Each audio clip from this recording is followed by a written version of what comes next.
Badass.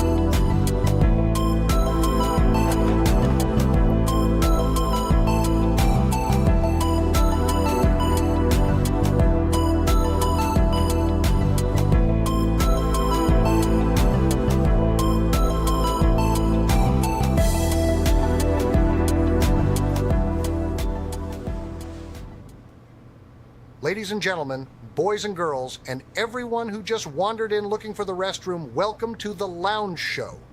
My name is Albert, but tonight is about the hosts of this amazing program. Rob Scott, joined by the only man who can wear a tuxedo and still look like he's in pajamas, Bob Doyle. Tonight, we're diving into the world of lounge culture, where the martinis are shaken, not stirred, and the only thing smoother than the jazz is our attempt at humor. In our show, we don't just cross the line of casual and classy, we conga line across it. So sit back, relax, and remember, if you're drinking along at home, the secret word is refrigerator. When you hear it, it's time to question your life choices. Just kidding. Or are we? Get ready for a night of music, laughs, and the kind of banter that makes you wonder, are these guys really hosts or just two guys who found microphones? Welcome to the Lounge Show. It's the Lounge Show with Rob Scott and Bob Doyle, two veteran broadcasters who love to hear themselves talk and are somehow able to tolerate each other. Let's see if you can tolerate them as well. Here's Rob and Bob. Oh, now we've got the audience because I got the right bank of sounds, probably. The DOS. So to answer the question from the voice in the other room, yes, we're doing the show. We're doing it right now. The voice in the other room. Heard some backstage shenanigans, some did you? calamity backstage. That would be odd because I barely heard it myself. But I think it was Tracy saying, "Bob, are you doing the show?" And look at the size of these ears. Her voice was actually in my ear both ways. She was out there and she was lat batting. So how cool is that we have Albert Brooks opening the show, and then you said, I say it here, it comes out there. You kind of had an Albert Brooks moment there where there was two elements, two lat bats. I really need to redo that. I mean, not redo, but update. What's wrong with it? It's time for a change. I've got the By the way, technology. did you write that? Did you write that? You wrote that copy? So here's what I did. I like that there's music in the lounge. So what laughter. So here's what I did. I went to chat GPT, and I made sure that it was familiar with Albert Brooks, and so I told it to write. I don't remember the exact prompt, but it was write an introduction to the Lounge Show with Rob Scott and Bob Doyle, but in the style of Albert Brooks of stand. I think I even said comedian, writer, director Albert Brooks, and it good wrote friend that. of us all, and Mason. And it wrote that. I don't know why I think that's funny. Go ahead. I'm sorry. Oh, go on. Come on. Move along. We don't have all minute. Somebody's at the door. And it wrote that. Oh, for fuck. Go ahead. My goodness, the pauses are killing me. Go. Shoot. And it wrote that, and it really it nailed his style, all the different ways he approached. I thought it was great. And then the way that 11 Labs samples your voice is it takes your read and it also learns your cadence. So that was taken. I think I said this in the other show, but it was taken from an introduction to another show. So he had, or something about another show. So he had that exact cadence that I wanted for this, and I mean, it just freaking nailed it. Well, I just was wondering, because music, I just get a kick out of the music. There will be music at the lounge. And by the way, it is the lounge. It's 9 o'clock on a Saturday. That's right, 6 p.m. Pacific here. I'm here in Las Vegas, Nevada, where it says that right under me, that my name is that, and his name is that. And look, we've got a comment called "Hey Dad, Hey Bob." Hey, look at that. Sammy's here. That's One right. of our P1s, one of our P1 consumers of the lounge. She Been shows up with to the us lounge often. all 3 years. We missed the anniversary. Did we? Was it this? It was I thought it November was something. November. It was Yeah. November 28th or something like that. How Well, did that anyway, happen? the lounge, I don't know. Probably because you were always gallivanting around doing social things. Where I was here I slaving am away the and- social butterfly, always out there. I mean, you just can't coop me up. I mean, you can't keep me in these walls. I got to be out there with the people. I got to be touching stuff and rubbing shoulders, and Let that said hobnobbing woo-woo. with the who's it's. What's- Hobnobbing. Hobnobbing. Yeah, haven't you? When's What the is last time you? When's the last time you had a good hobnob? Seriously, I can't even remember the last time I hobbed, let alone both hob and knob at the same time. I'm Because- older now, Bob. That you'll need liniment. Someone would have to rub liniment on me the next day if I hobbed and knobbed at the same time. liniment. Yeah, I know. Isn't that a good word?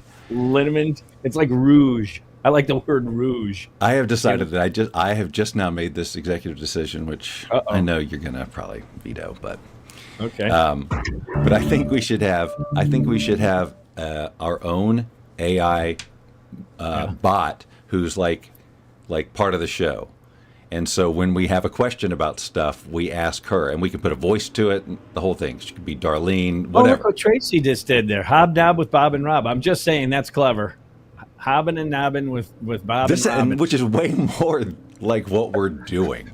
Yeah. This is so not a lounge show. Like, Well, it's the we lounge. never talk about music. no Albert was show. wrong.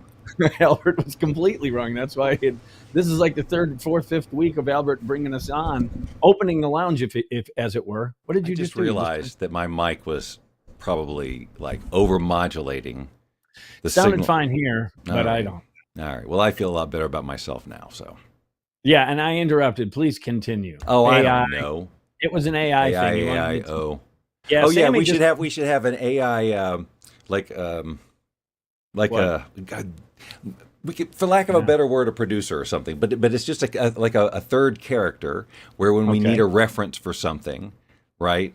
Like where's Okay. that from or whatever, we could refer to them and Can ask. we have a voice? Can we pick a voice? Can it be audio, right, or is it just right? Like this is all theoretical right now, but I know it can be done. I'm just saying, yes, in theory, we could get Latbat, right? We could have. She could be our. We could use Tracy's voice basically, I'd like that. and she could be the voice of, and we Genie. just refer to Latbat, when we need something. Hey, Latbat, Latbat settle a bed 2.0. for us or whatever. 'Cause we could Latbat do that 2.0. right now with. We could do that right now with Chat GPT on my phone. They have that now where you can turn on a voice and just talk to it instead Yeah. of like typing and all of that. And you got like 8 voices to choose from.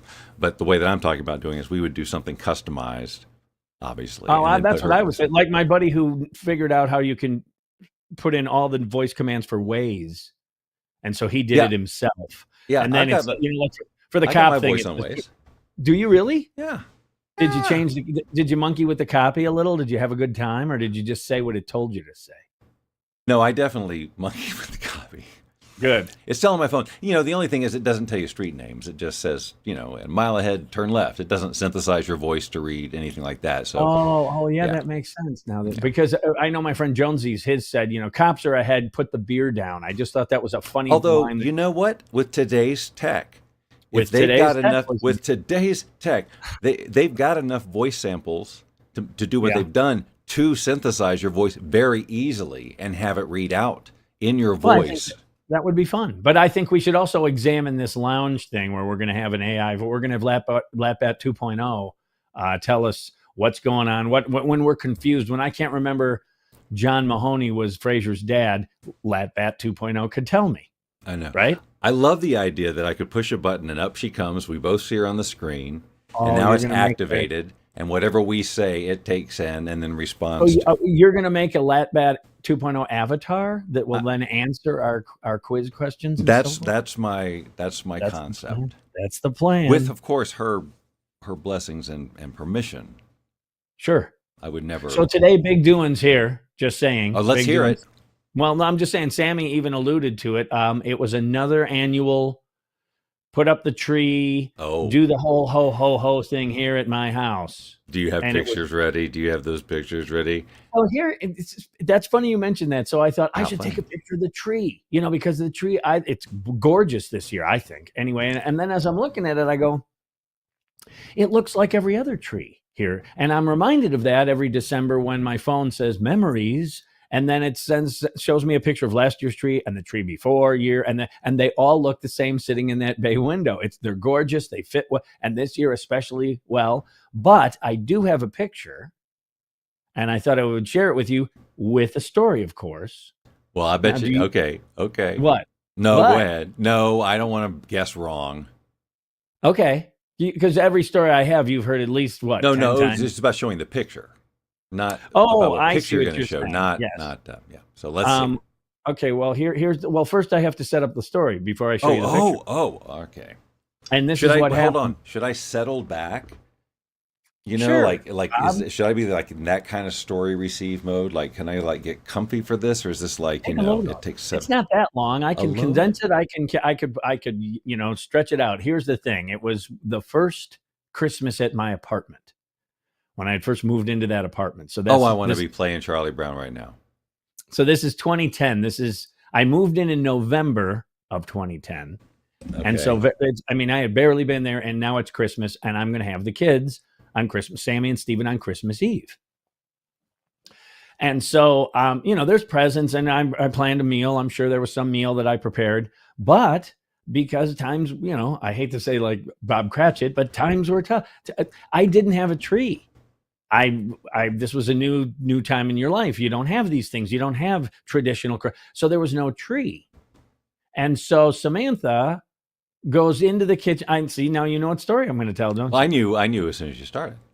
Oh, But the okay. folks at home haven't heard it. The folks at home have. And so This she went year. into the kitchen and drew a picture of a Christmas tree on a piece of paper towel. And we taped it to the wall. And then beneath that piece of paper towel, drawing of a Christmas tree, we put our presents for that Christmas. And then when I packed up. Hold on. Let's just be with that as a family. Yeah. Okay, here we go. Whoops, that's the wrong guy. Hi. Wrong button. So there it is. Let's see if I can zoom in a little, make it a little bigger. Yeah. Okay. There's the Christmas tree. And then, of course, the next year, when I was opening up those little, those little Tupperware things. That's what I call them, those storage bins.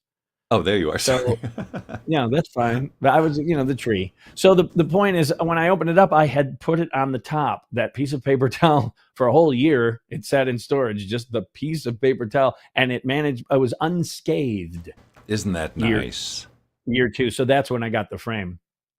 And then subsequently I did have tree rigging, right? I eventually bought a stand and bought a star and bought a series of ornaments, and I got some, family heirloomy kind of ornaments. In fact, there's from you guys a whole 100 years ago. I still have the Christmas ornaments from Bob and your ex. Those are gorgeous ornaments. And I also have your dad's tree stand, which is really cool. Oh, yeah. So this is the first time that's actually been put into play. This is year 2. This is the second year. Oh, you got it. That's right. You got it. I got it last year, but Right. I got it and I used it. But last year, before I put it away, we buffed it up and polished it up and made it real pretty. So this year it looks gorgeous. It's a gorgeous, and I've got a little bit of your dad every Christmas, and I think that's really cool. So if I understand the story correctly, you started with a napkin of a tree, and then you got all these ornaments and stuff, and you built it up Charlie Brown Christmas style. And then you put it all on a tree, and now it looks like a tree magically, just like in the cartoon. But when you take everything down, you're just left with the napkin, which you place back in the box. And a few needles on the floor. That's it. And where the hell did they come from? Our imagination, the magic of Imagineering. Yeah. So and by the way, another little story for you. I got a voicemail this evening. I was getting ready to do the lounge and I was running around, so I missed the phone call, but it was from my sister Pamela. Okay. Said that she likes the lounge. And I'm thinking, we're not on now when there's, nice eyebrows, nice John Belushi eyebrows you got there. So I'm going, well, what's that about? And then I realized she's watching the replays. She's consuming. I knew you were going to say consuming. This is how well I know him, ladies and gentlemen. He doesn't use normal words. He doesn't say she's watching. Nope. She's consuming it. That's the only word he would ever say in that situation. Would you say it? No. Would anyone you know say it? Probably not. Would Rob say it? I knew it was going to happen. Yeah, well, she was. She was consuming the replays. I love the fact that she was consuming the replays. So that's pretty cool. Maybe Christmas, he thought, doesn't come from a store. See, Sammy, way to go. That's good. That's she did a little Grinch action. I was just going to see if I could find something along the same lines. Oh my God! Maybe Christmas perhaps means a little bit more. There you go. If the problem is there's music behind the whole thing, but it would be so great to be able to isolate Linus's voice from Charlie Brown Christmas, and then sample that thing and be able to read whatever as line. I know what Christmas is all about, Charlie Brown, and then just go hellfire weird. Excuse me. Hellfire weird. Yeah. You get somebody? Is somebody delivering a package? It's more somebody sacks of money. Yeah. The bank is just like, can we please just put it here? All right. We don't have enough room in our vault. Only in Vegas, boys and girls. Only in Vegas does the Brinks truck just back up to Bob's house and just dump a bunch of money on the lawn. Well, it's wherever I am. It's not just Vegas. So, and now I forgot our train of thought, but it was good. It was Speaking good. of trains, we watched Polar Express last night. Yeah, you and I saw it the first time at an IMAX. Okay, very good. Look at his eyes on that. Forgot about that. So, the whole time. Yeah. I led this, but it was just rip it apart for every conceivable thing. I mean, sometimes obvious things like, it's all a dream and stuff, but we were picking apart the logic of everything and the decisions, and then just the animation and the faces and all, how creepy everybody was. Yes, they were.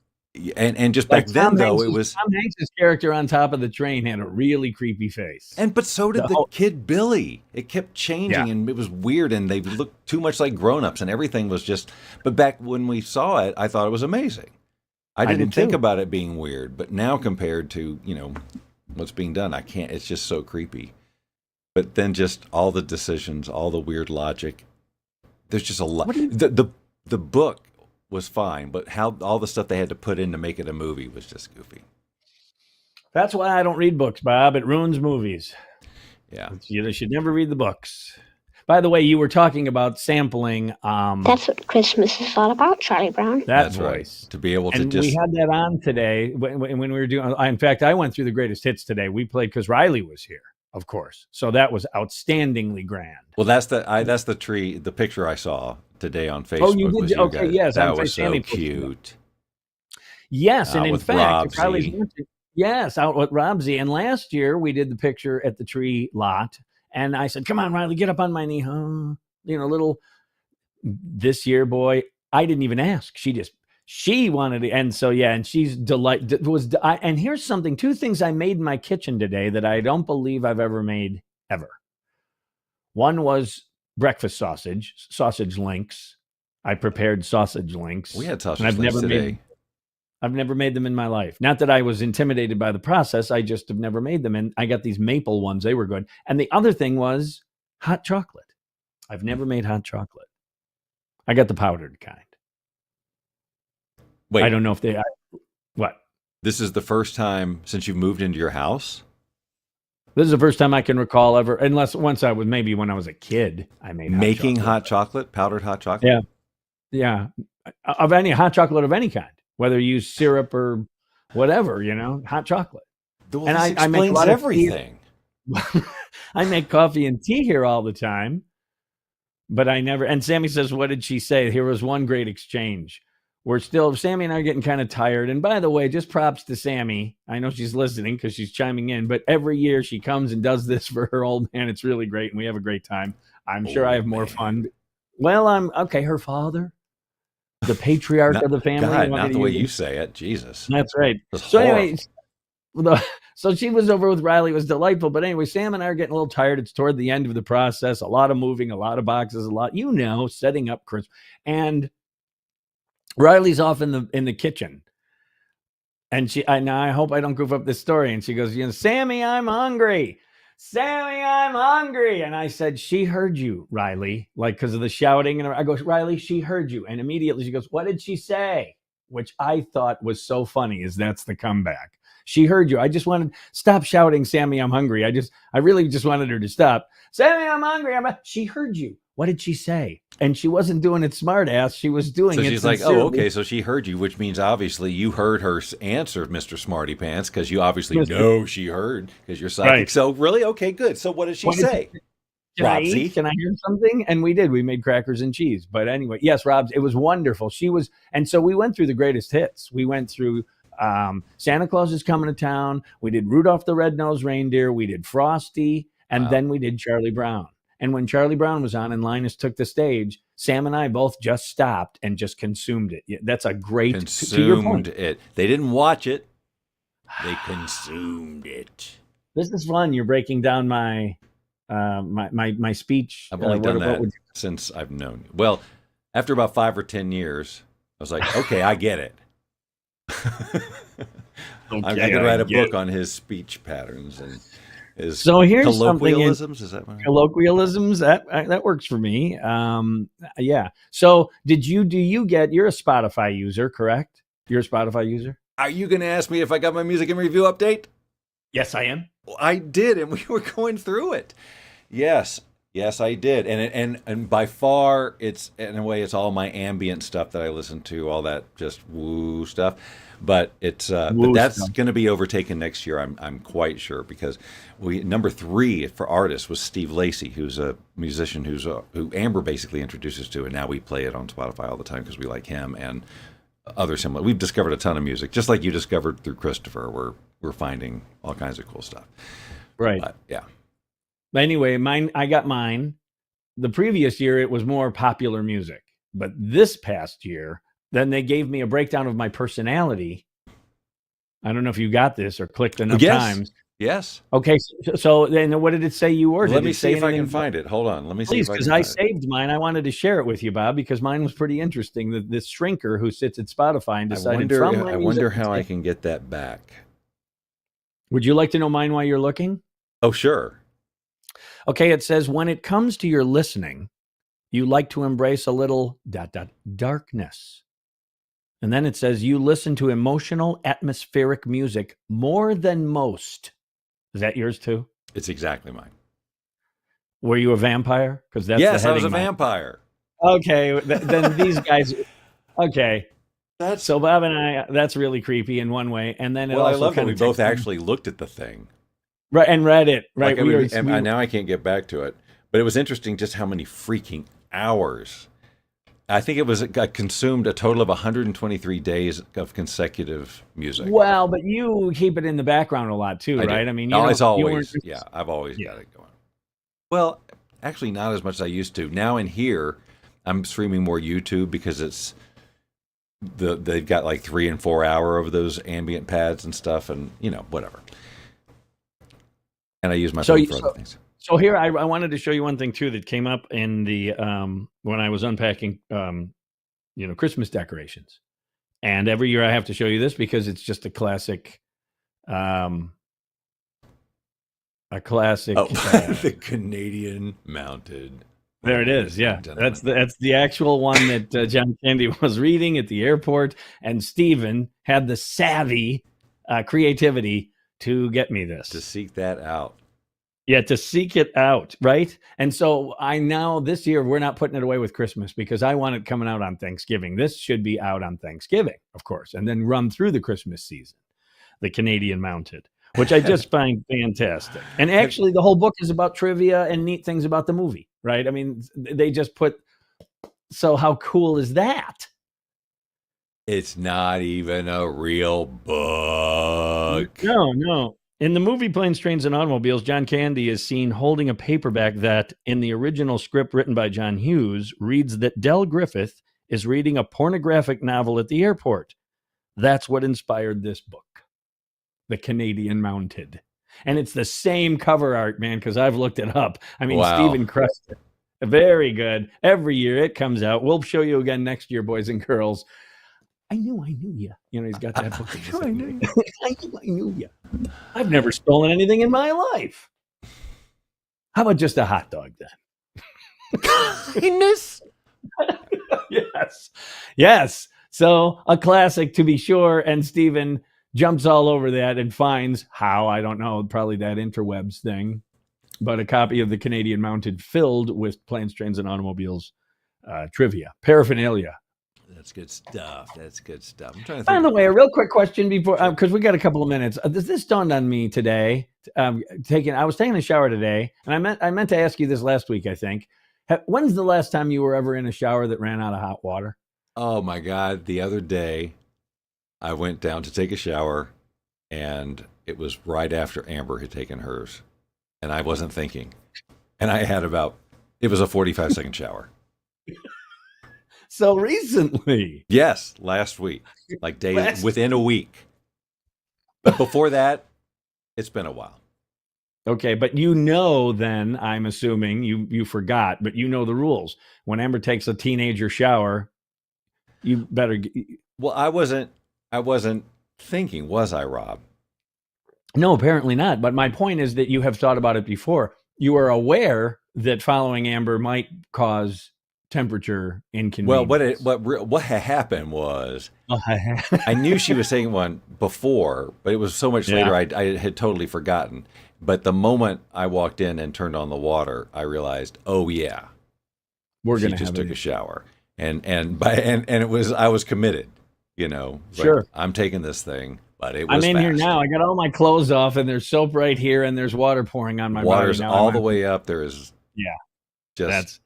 When we went to Jim Mellinger's wedding in North Luck, Wisconsin, North Luck and South Luck are like 2 blocks from each other.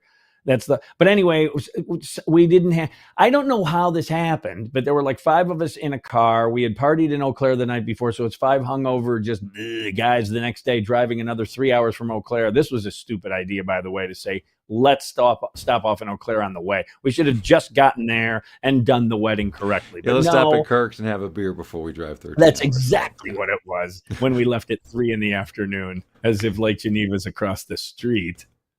So anyway, and so we found some mobile home lot or something, cabins, little creepy cabins, but it was a mobile home. And all 6 of us had to shower in the mobile home before the wedding and get into something, and the shower was like the size of a teacup. Oh, it's a mobile home. I can even smell it. Yeah, it's a mobile home. I know that smell. I know the mobile home shower. And 6 people trying to share enough hot water. 6 hungover guys after partying at the college campus, reliving old past party fun. And then we pile into Oaks Buick and we drive to North Luck, Wisconsin, which is in the North Luck, Wisconsin, it's not even a pinpoint on a map. And we get this, yes, it's a mobile home, like a travel trailery kind of thing. You're right. It feels like a European shower. It's got a hot nozzle, it's not a real shower head. Anyway, the point is, the first guy got a half a shower with warm water. Then and everyone was saying it's cold. And I mean, really effing cold. Like it was up north. And so even the water coming out of the ground is cold. I hate this story. This is like the John Ryder story. I hate this I story. get that it's supposed to be funny or whatever, but it's horrible. That's horrible. I'm so in that story. And yeah. Everything about that story makes my body hurt. That you're hungover and you've got anything to do. That alone is, and not then only you've that, got, go to a wedding, and you got to go to a wedding. You got to get dressed up, put on a tie, and then you got to show up and sit in and church. you're in this small thing, and you're 6 guys trying to get ready, and it's cramped already, and then the shower thing, and just cold, and just it's And then we're gonna pile back into Oaks Buick for the next 3 or 4 blocks to the church. And I remember that the reception was below in the basement of a bowling alley. The basement of a bowling alley. I can't make that up. Don't you have that audio drop right there? Good thing we're in a bowling alley. I mean, you you're right there. Oh, I screwed that up, didn't I? I should have had that all set. It was the only natural time to use that drop. What are we going to do, Bob? Well, we're safe for now. Thank goodness we're in a bowling alley. That's right. But we were beneath the bowling alley. If you think a bowling alley is loud when you're in a bowling alley, you should get beneath a bowling alley and see how loud it is when those balls are rolling literally on the sea. This story is horrible. And this is the balance. See, Rob has great stories that are enviable stories of his youth that are like, wow, if I had 1/4 of those adventures. But there is a price to pay, my friends. There is the balance. And I want no part of that. Right. And with those words, those were the words they chose. I kid you not. Those were the words. So when those words came out, they decided that's when they were going to end the show. They could have done, I don't know, countless other things, but they chose that sequence of words to end it. And this is how we're left with the show. I don't get it. I don't think I can watch anymore. You've been watching The Lounge Show with Rob Scott and Bob Doyle. Join us every Saturday at 6 p.m. Pacific, 9 p.m. Eastern, and tell your friends and family to do the same. After all, we'd do it for you if you had a show. Probably. Oh, it's Jingle Bells.